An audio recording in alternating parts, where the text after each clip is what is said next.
Hi, friends. Welcome back to another episode of the Bare and Brutal podcast, where we curate a safe space to bare our feelings and be brutally honest. I'm your host, Michelle, and today we are returning with a solo episode with me, myself, and I. In today's episode, you can expect to hear me dive into my recent experiences spent out of my comfort zone. We'll walk through some of Forbes magazine's top 3 actionable tips for stepping out of your comfort zone and examine how you too can begin taking control of your growth potential. So, we've definitely got a jam packed episode, and I'm excited. Let's get into it, shall we? First things first, let's give a little context into how this whole suicide mission of mine to step out of my comfort zone came about. I say suicide mission because, as someone who literally plans every single minuscule moment of my freaking life, the only thing I absolutely despise is being in a situation where there are a lot of unknowns.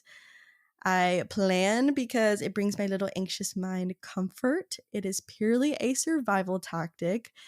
There's no wing in it. I don't even like wings like that. So why the fuck would you ask me to just raw dog through life like that?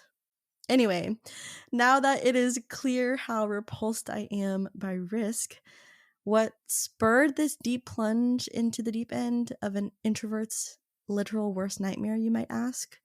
Well, I decided to take some time the beginning of this year and just kind of take inventory of my life.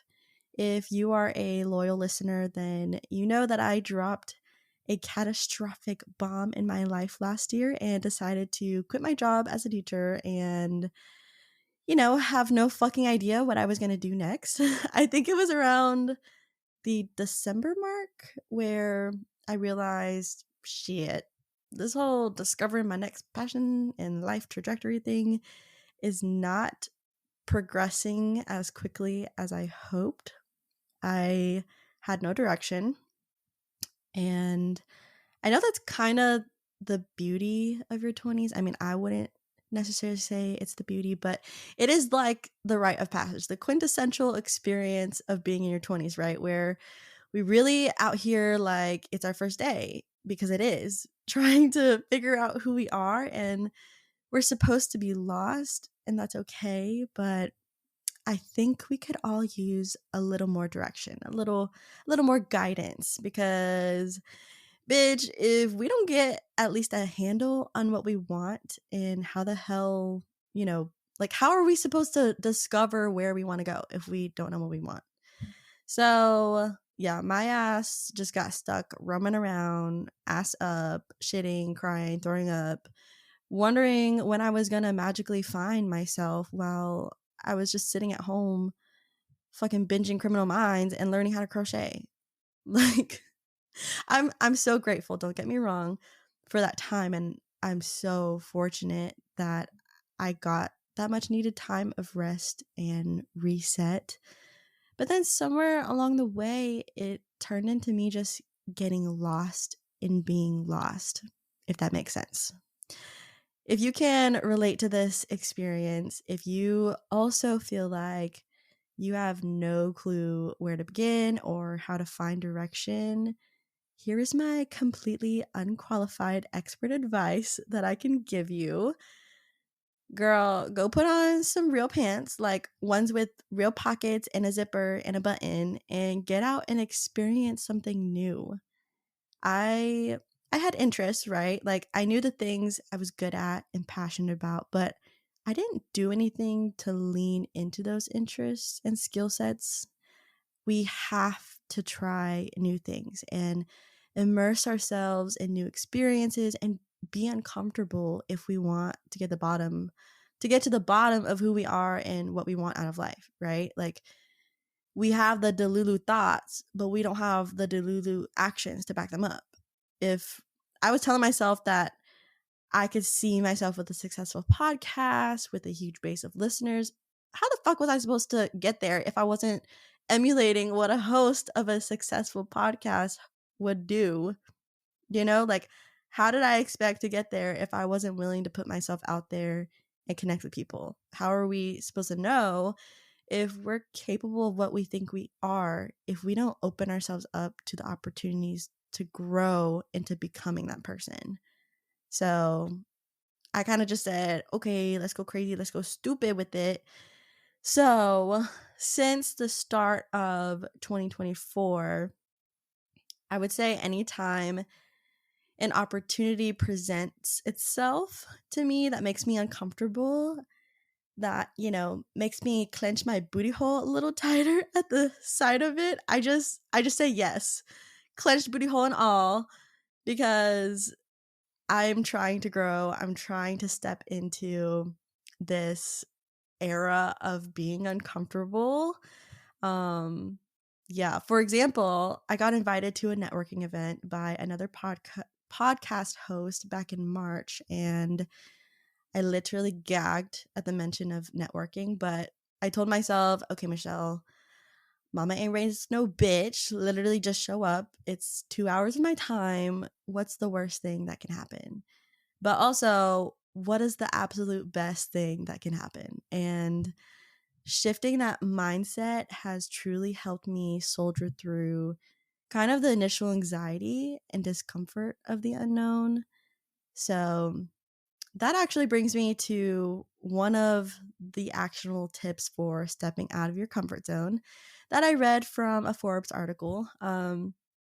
There's like a bunch of steps, but I felt these were probably the top 3 that really helped me. So the first one is take it step by step.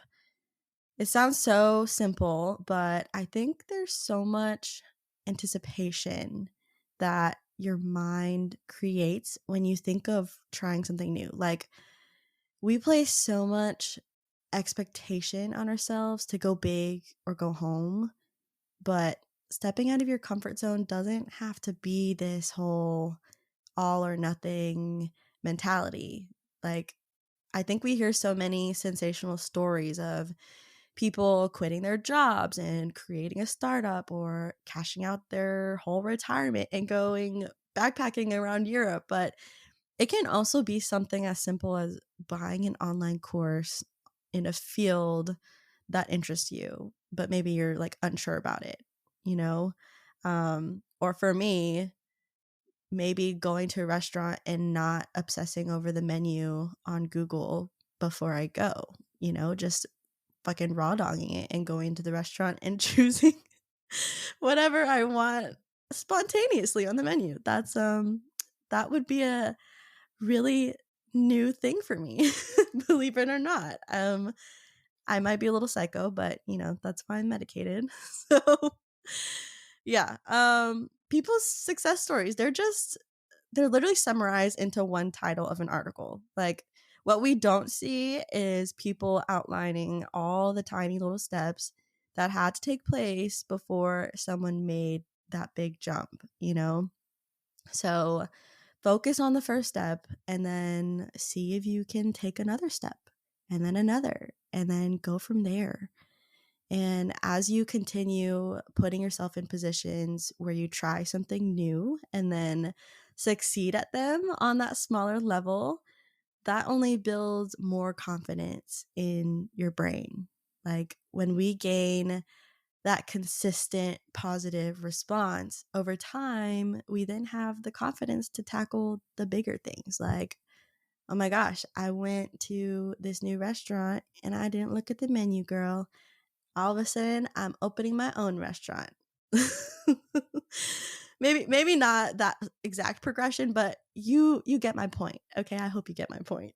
Yeah, I also think too that this road of growth doesn't have to necessarily be done alone. Like, verbalize these desires and these thoughts to your inner circle around you. Like, odds are your friends or your family are going to support you. I mean, with the podcast networking event that I went to, I ended up going with one of my really good friends. And even though we were 100% like 2 anxious brain cells walking up in there, it alleviated so much more pressure because at least I was anxious with my homegirl by my side. Did it feel a little awkward at first? Hell yeah, it did. But at the end of it, I think I think I can speak for her and for myself. We ended up walking out of there really enjoying our time, and we left with some connections, a cute little goodie bag, and we didn't die. So, yeah. And I think it also really helped because the host who held the event was actually so welcoming. And shout out to Sonia from Your Big Sis podcast because she truly was so intentional in making people feel welcome and just connecting the women that were there with each other. Um, and I think seeing her confidence and the way she just totally commanded the room was just inspiring. Yeah, so that actually segues perfectly into the next tip from Forbes, which is surround yourself with confident people. When you are intentional in placing yourself around, those who embody the kind of person that you want to be, or maybe who the kind of people who live a similar life to the one you envision for yourself, you start to kind of take on those same traits. I've been taking this journey of entrepreneurship very seriously, or more seriously this year. Probably, I would say for the past 5 or 6 months. And on a whim, I decided to take a chance and go to this business conference at Wharton, which apparently is one of the top business schools in Philly. And I literally had no idea. So Michael, my boyfriend, was like basically kind of cold calling people on LinkedIn, like these investor guys and people who have their own successful business, literally just sending them connection and requests and putting in the message like, hey, my name's Michael and I'm doing this thing with my wife, Michelle. I mean, I ain't a wife yet, okay, but it just sounds more official, and like I feel like people would take that more seriously if you're like me and my wife instead of me and my girlfriend. But anyway, yeah, there ain't no ring on this finger yet, so don't get it twisted. Anyway, the point is, so he's going on LinkedIn. He's basically trying to connect with these people and just pick their brains, like telling them our story, telling them what we're trying to do and how we're just starting out. And we genuinely just, if they have the time and would like to impart some wisdom on us, that would be so appreciated. And this one guy, he ended up responding to Michael and said, yeah, I would love to, but I'm kind of busy in these next coming weeks because I'm a panelist at this conference, this business conference. And he sent Michael the name of it. Michael then goes to search it up, and it is literally a conference of people who are trying to do exactly what we want to, which is, acquire business, get into this entrepreneurship world. And yeah, he comes to me and he's like, should we go? And this is literally happening the end of the week. I think he maybe brought that up to me on a Tuesday, and the conference was literally that Friday. So yeah, we just said, okay, fuck it, we ball, and bought a freaking ticket to go to Philly, like a one round trip ticket on Friday to go. Bought the tickets for the conference, and we went. And I was so anxious leading up to it because, well, one, Michael's like, baby, Wharton is like the business school that freaking Warren Buffett went to. And I was like, damn, no, I did not know that. Well, now I do. So now I know that this conference is going to be with a shit ton of rich ass fancy business people and investors and fucking PhD students. And needless to say, well, I'm saying it anyways, I went to panic buy like some clothes because I'm like, fuck. I mean, I had to dress professionally when I was a teacher. So I have dress pants, right? Like, but honestly, as a teacher, it's like business casual. It's not like I'm wearing a power suit to work every day. So I went to go buy a little navy blue dress because I don't know. I remember in my high school speech class, they said that navy blue is like a power color. So I went and got a cute little navy Calvin Klein dress from TJ Maxx or something, and one of those professional looking trench coats that I may or may not have returned when I got home, and some pink heels because I thought it would show a little bit of my personality. Like, I thought it'd be so cute. Everything else was like so not me. Like, I just felt so stiff and stuffy. But I was like, oh, I'll have these pink heels and I'll stand out, and like it's a little sprinkle of Michelle in the whole you know, costume, I guess. um yeah, literally we woke up at 3 a.m. to get on a 5 a.m. flight. Michael and I get there, we took an Uber to the college, and basically the way the flight was set up, like we got there late. We missed maybe the first, I don't know, I would say 30 minutes of it. And beforehand, we had a game plan. We were like, we're going to split up so we can both attend different panels, like, because they had multiple different panels in different areas. So we divided and conquered to maximize our time there. So, you know, naturally, I was flipping the fuck out in my mind, having to walk into this big ass lecture hall by myself, only to look around. And I am literally the only woman in a sea of white men in suits in Patagonia quarter zips. Yeah, I think the entire day I could probably count how many women there were on one hand. I'm exaggerating, there's more, but that's just to say and give you the picture that it was not a woman-centered event, okay? So I felt so fucking dumb and out of place in my dress and my pink fucking heels. Like, it was like I was the Asian version of Elle Woods in Legally Blonde, if that gives you a better description. And very, very quickly, I realized, shit, we are way out of our depth here, because those panelists were over there talking about how they sold their $10 million companies and their multi-billion dollar business portfolios, and the students in the crowds, they're like master students at Wharton, and they're over here spewing out these complex questions using jargon that literally sounds like a foreign language. And okay, this next part is completely irrelevant, but I just want to know what is up with Philly men. Like, I'm sorry, every interaction I had over there, the men either needed some deodorant or some Listerine. Like, y'all got all this money and success, and you can't get you some Axe spray or some shit. I just, I don't know.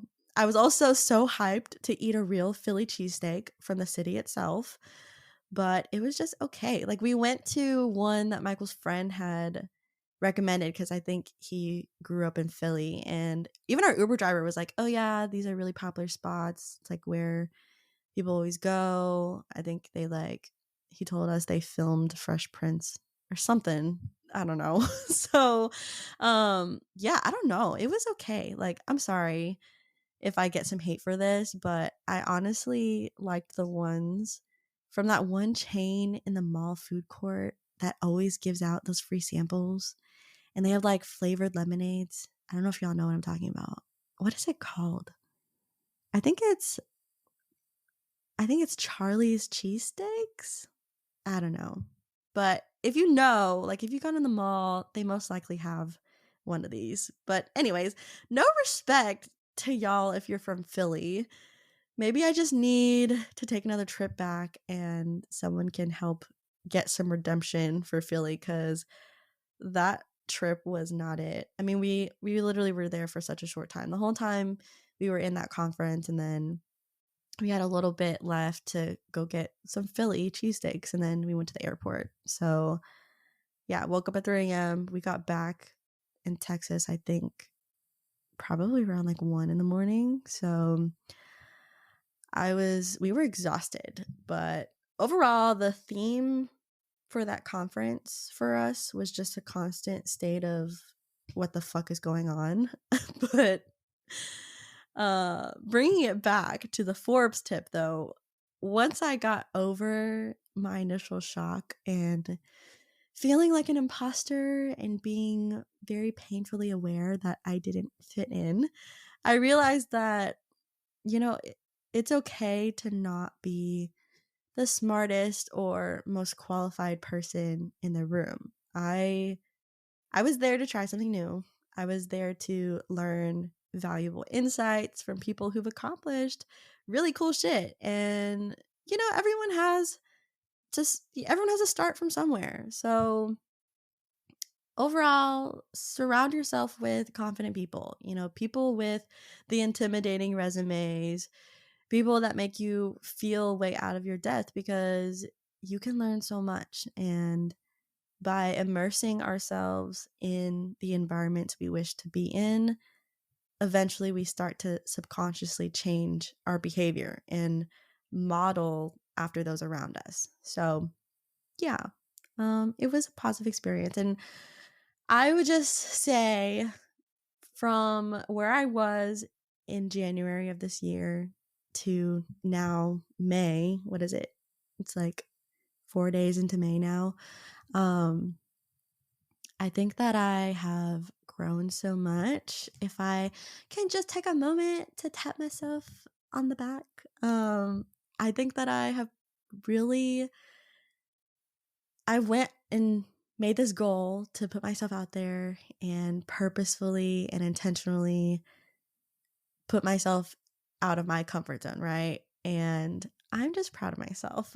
I'm proud that I stuck to it and I've been saying yes to things. And now these things feel a lot less daunting. Are they any easier? Not necessarily. I still am anxious about it. I'm still uncomfortable, but I will say that it has opened up so much for me, like my perspective and just making connections with people. So yeah, if you are also interested in networking and it brings you anxiety, like, practice really does make perfect.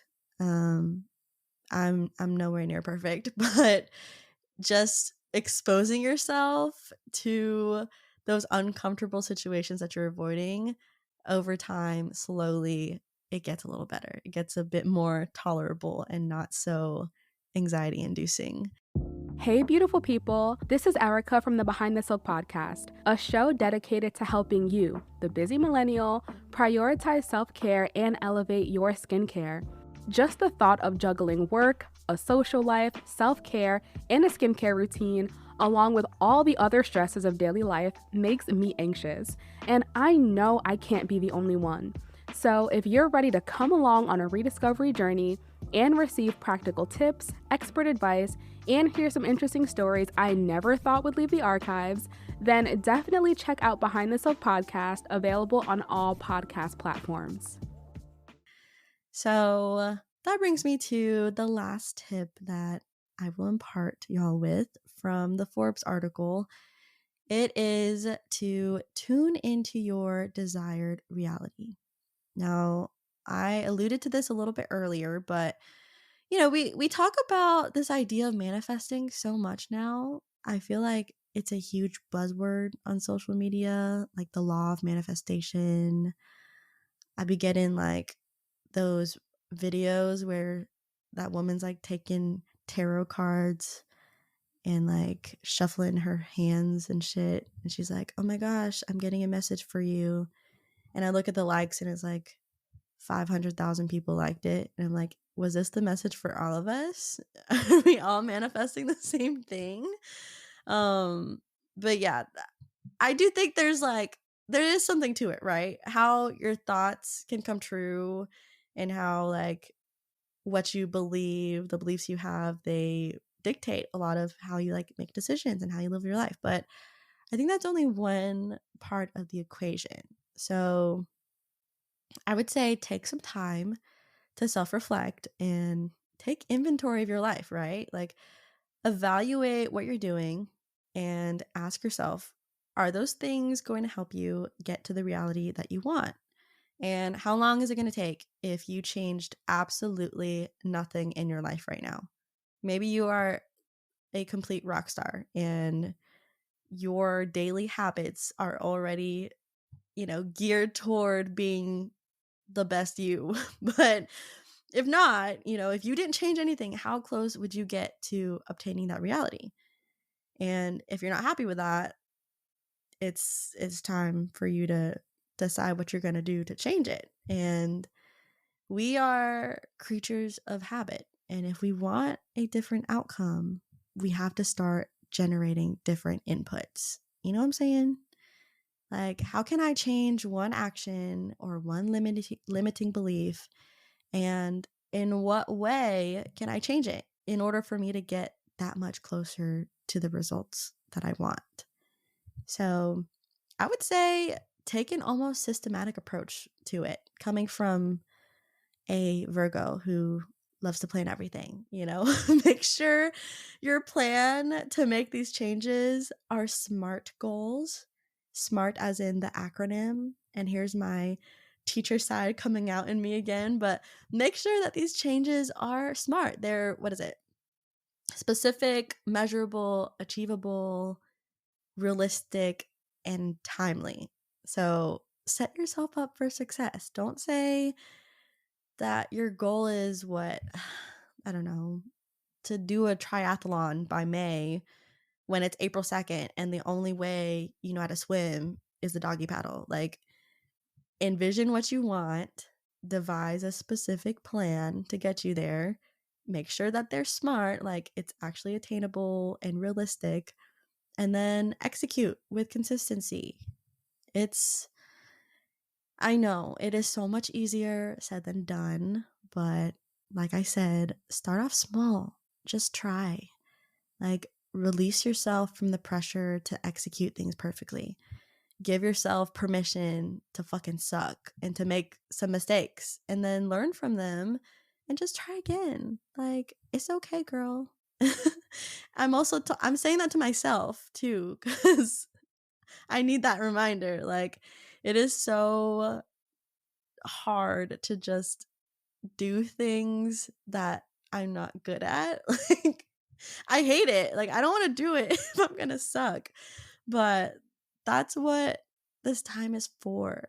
Our 20s is like, there's no freaking rule book, and it's the time for discovery, and it's the time to take risk and see what works and what doesn't. And if it doesn't, then cool, at least you know, right? So yeah, please let me know if these tips were helpful at all for you, or if I just blabbed for like 30 minutes and you didn't gain shit from it. That's okay. Like, that's cool too. I'm gonna go cry myself to sleep, but it's fine. At least you listened up until this point. Please tell me what resonated with you the most, if anything did, and do you struggle with change, or are you the type of person to welcome it with open arms? Have your 20s been as rough as they have been for all of us here in the trenches right now? Like, how did you, or how are you currently navigating feeling lost? And what are some actionable steps that you take to get yourself off of your ass and out of your comfort zone? I would love to hear. So please let me know your thoughts. Reach out to me. Yeah. I hope y'all enjoyed this quick little solo episode. Thank you so much for listening. And as always, I will talk to you soon. Bye.